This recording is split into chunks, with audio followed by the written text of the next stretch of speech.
Good morning. Positive for today. Kung nung Lunes pinag-usapan natin yung regaining our courage, nung Miyerkules, renewing our courage, ngayong Biyernes, tapusin natin ito by strengthening our courage. At sana po makatulong itong mga positives ko sa inyo. Una, identify fears. Acknowledge what scares you.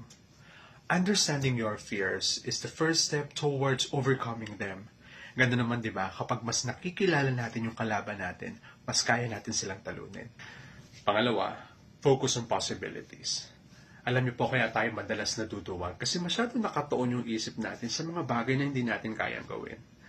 Ngayon, tutukan mo yung mga kaya mong gawin. At kapag unti-unti ka nakaka-accomplish dito, mas lumalakas yung loob mong sumubok ng bago. And finally, commit to growth. Embrace challenges as an opportunities for growth. A mindset oriented towards development fosters courage. Alam nyo, sa totoo lang, hindi naman talaga yung mga tao, yung mga paiba-ibang sitwasyon, o yung mga pagbabago ang nagdudulot sa atin ng takot. Kundi yung sarili.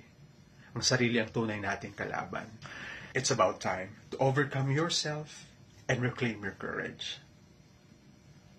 Love, love.